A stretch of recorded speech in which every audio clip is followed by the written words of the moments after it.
1 Samuel chapter 9. Saul meets Samuel. Now there was a man of Benjamin whose name was Kish, son of Abiel, son of Zeror, son of Bechorath, son of Aphiah, son of a Benjaminite. He was a mighty man of valor, and he had a son whose name was Saul, a young and handsome. There was no one among Bani Israel better than him. From his shoulders and up he was taller than any of the people.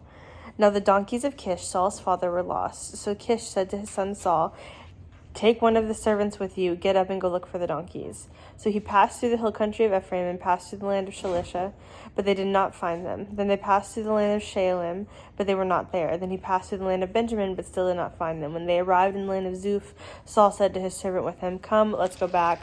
Otherwise my father will stop worrying about the donkeys and start worrying about us." Then his servant said to him, "Behold, now there is a man of God in the town, and he is a man held in honor. Everything he says is sure to come true. Now let's go there. Perhaps he'll tell us the way we should go."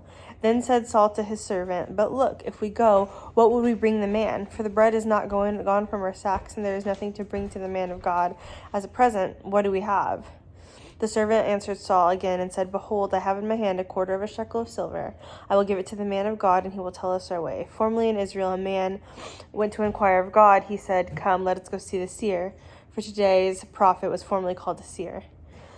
Then Saul said to his servant, "Well said, come, let's go." So they went to the town where the man of God was, and they went up to the hill to the town. They found some girls going down to draw water, and they asked them, "Is the seer here?" They answered them and said, "He is there ahead of you. Hurry now, for he has come today to the town, because the people have a sacrifice at the high place today. As soon as you enter the town, you'll find him before he goes up to the high place to eat. For the people will not eat until he comes, because he must first bless the sacrifice. Afterwards the guests can eat. So now get up for you, and we'll find him at once. For you will find him at once." So they went up to the town. They were entering the town. As they were entering the town, Samuel was coming out toward them to go up to the high place. One day, before Saul came, Adonai had revealed to Samuel, saying, "Tomorrow about this time I will send you a man from the land of Benjamin, and you will anoint him ruler over my people Israel. He will deliver my people from the land of the Philistines. I have observed my people, because their cry has come to me." When Samuel saw Saul, Adonai spoke to him, "Behold, this is the man I told you about. This one will govern my people." Then Saul approached Samuel inside the gate and asked, "Tell me, please, where are the seer's houses?" Samuel answered Saul by saying, "I am the seer. Go up ahead of me to the higher place. For today you will eat with me. In the morning when I send you off, I will tell you everything that is in your heart. As for the donkeys that you lost 3 days ago, don't set your heart on them, for they have been found. Now for whom is all that is desirable in Israel? Is it not for you and for your father's household?" Saul answered by saying, "Am I not a Benjamite from the smallest of the tribes of Israel? And my clan is the least of all the clans of the tribe of Benjamin? So why do you say such things to me?" Then Samuel took Saul and his servant and brought them into the hall and gave them a place at the heads of the guests, whose numbered about 30 people. Samuel said to the cook, "Bring the portion that I gave you and told you to set aside." So the cook took up the thigh, raised it, and set it before Saul. Then he said, "Here is what has been reserved. Set it before you and eat, because it has been kept until this appointed time for you. Since I said, I have invited the people." So Saul ate with Samuel that day. When they came down from the high place to the town, he spoke with Saul on the roof. They rose early, and at daybreak Samuel called to Saul on the roof, saying, "Get up, so I may send you off." So Saul got up, and both of them, he and Samuel, went outside. As they were going down toward the edge of the town, Samuel said to Saul, "Tell your servant to go ahead of us and pass on. But as for you, stand still a while, so that I may proclaim to you the word of God." 1 Samuel chapter 10, Saul anointed king. Then Samuel took the vial of oil and poured it on his head. Then he kissed him and said, "Has Adonai not anointed you ruler over his inheritance? When you leave me today, you will find 2 men near the tomb of Rachel in the territory of Benjamin at Zelzah. And they will say to you, 'The donkeys you set out to look for have been found. Behold, your father has dropped the matter about the donkeys and is worried about you, saying, What should I do about my son?' Then you will go on from there until you reach the terebinth of Tabor, and there 3 men going up to God and at Bethel will meet you, one carrying the 3 young goats, another carrying 3 loaves of bread, the other carrying a jug of wine. Then they will greet you and give you 2 loaves of bread, which you will receive from their hand. After that you will arrive at the hill of God, where the garrison of the Philistines is. It will come about, as soon as you enter the town, that you will meet a band of prophets coming down from the high place, preceded by a harp, a tambourine, and a flute, and they will be prophesying. And the Ruach of Adonai will seize you, and you will prophesy with them. You will turn into another man. Now when these signs happen to you, do for yourself what the occasion requires. For God is with you. Afterward you are to go down before me to Gilgal, and behold, I will come down to you to offer burnt offerings and sacrifice fellowship offerings. 7 days you will wait until I come to you and instruct you in what you should do. Then it happened, as Saul turned his back to leave Samuel, that God transformed his heart, and all those who came to pass that day. When they arrived there at the hill, behold, a band of prophets did meet him, and suddenly the Ruach of God overtook him, and subsequently he prophesied among them. So when all who knew him formerly saw him prophesying with the prophets, they said to one another, What has happened to the son of Kish? Is Saul also among the prophets? Someone there asked, Who is their father? Therefore it became a proverb, Is Saul also among the prophets? When he finished prophesying, he came to the high place. Now Saul's uncle asked him and his servant, Where did you go? And he said, to look for the donkeys, but when we saw that they could not be found, we went to Samuel. Saul's uncle said, Tell me now, what did Samuel say to you? He assured us that the donkeys had been found. Saul said to his uncle, But concerning the matter of kingship about which Samuel had spoke, he told him nothing. Then Samuel summoned the people to Adonai at Mizpah. He said to Benai Israel, Thus says Adonai, God of Israel, I brought Israel out of Egypt, and I delivered you from the hand of the Egyptians, and from the hand of all kingdoms that oppressed you. But today you have spurned your God, who is your deliverer from all the calamities and your distresses. For you said to him, No, rather set a king over us.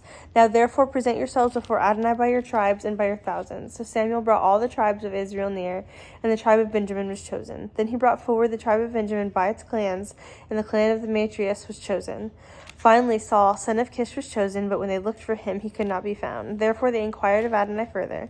Has the man come here yet? Adonai answered, He has just hidden himself among the baggage. So they ran and brought him from there. When he stood among the people, he was taller than any of the people from his shoulders up. Then Samuel announced to all the people, Do you see the one Adonai has chosen? Surely there was no one like him among all the people. Then all the people shouted and said, Long live the king.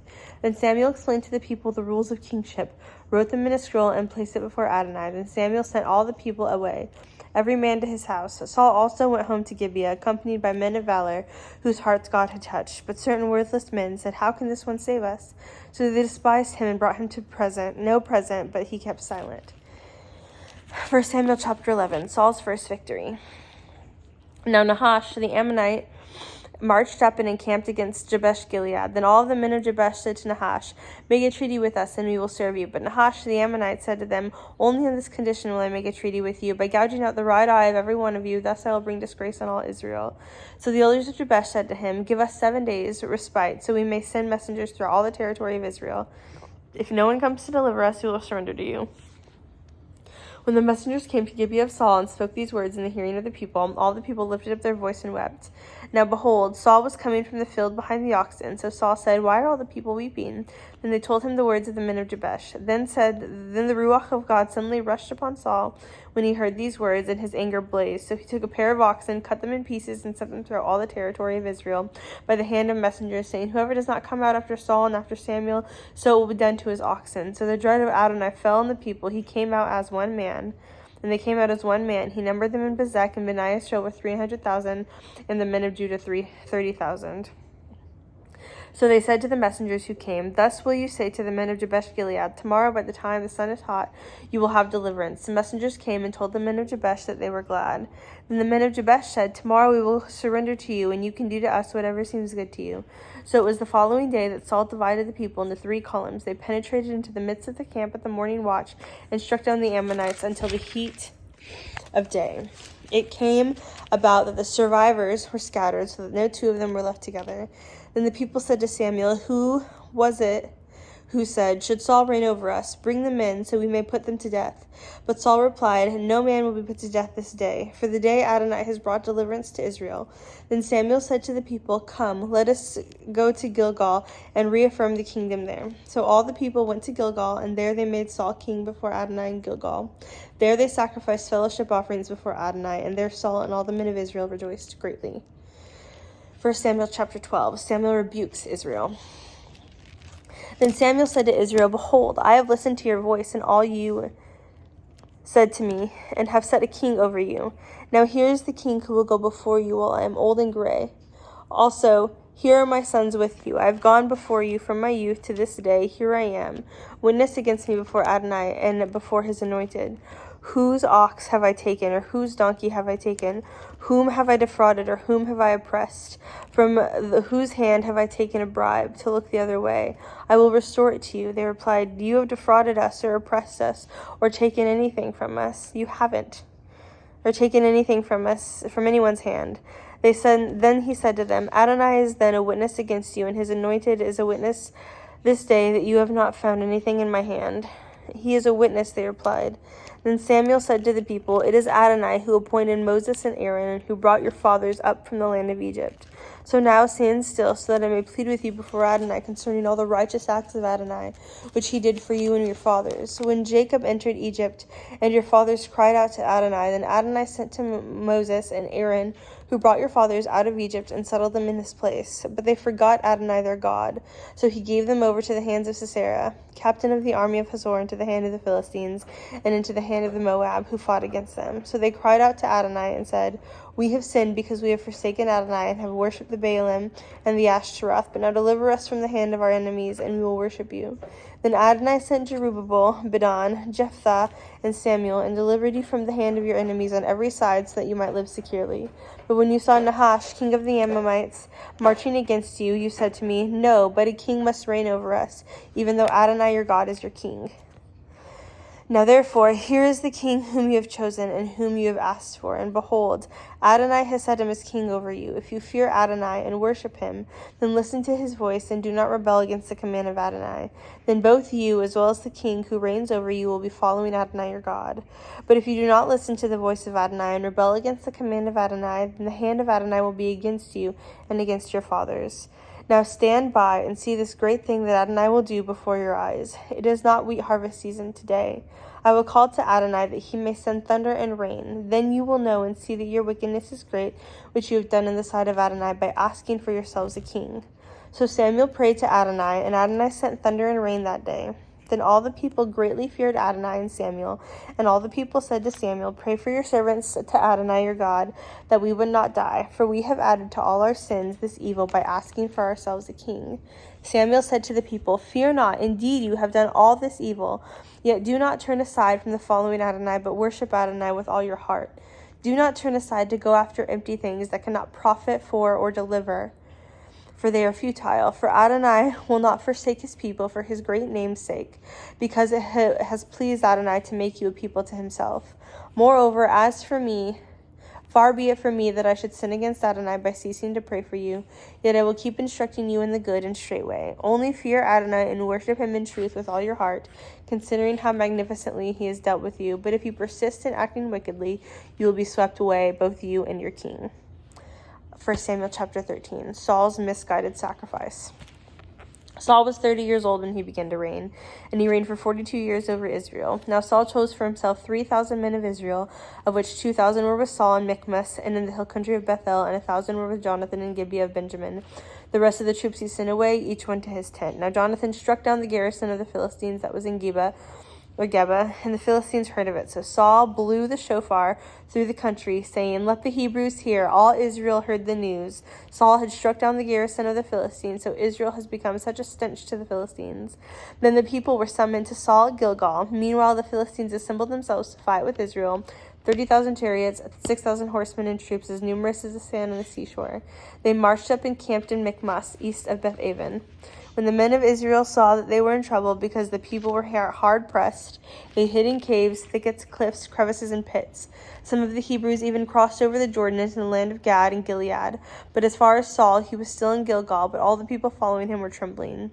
So he waited 7 days, the time set by Samuel, but Samuel had not come to Gilgal to the people, so the people began to scatter from him. Then Saul said, Bring me the burnt offering and the fellowship offering. So he offered the burnt offering, but as soon as he had finished offering the burnt offering, behold, Samuel arrived. Saul went out to meet and greet him, but Samuel said, What have you done? Saul replied, Because I saw the people were scattering from me, and that you had not come within the appointed days, and that the Philistines were assembling at Michmas, I thought, Now the Philistines are about to advance against me at Gilgal, but I have not yet entreated Adonai. So I forced myself and offered the burnt offering. Samuel said, "You have acted to Saul, you have acted foolishly by not keeping the commandment of Adonai your God, which he commanded you. For now Adonai would have established your kingship over Israel forever, but now your kingship will not last. Adonai has sought for himself a man after his own heart, so Adonai will appoint him as ruler over the people, because you have not guarded what Adonai has commanded you." Samuel then departed and went up from Gilgal to Gibeah of Benjamin. Then Saul numbered the troops that were with him, about 600 men. Now Saul and his son Jonathan and the people that were present with them were staying in Gibeah of Benjamin. While the Philistines encamped in Michmash, raiders started to come out from the camp of the Philistines in 3 detachments. One detachment turned toward Ophrah, to the land of Shual. Another detachment turned toward Beth-horon, and the third detachment turned toward the border road overlooking the Zeboim Wadi toward the wilderness. Now no blacksmith could be found throughout the whole land of Israel, for the Philistines said, "Otherwise the Hebrews will make swords or spears." So all the Israelites had to go down to the Philistines, each to sharpen his plowshare, his sickle, his axe, or his hoe. The price of sharpening was 2/3 of a shekel for the plowshares, the sickles, the 3-pronged forks for the axes, or the set of ox goads. So it came about on the day of battle, there was no sword or spear to be found in the hand of any of the troops that were with Saul and Jonathan. Only Saul and his son Jonathan had them. Then the garrison of the Philistines went out to the pass of Michmash.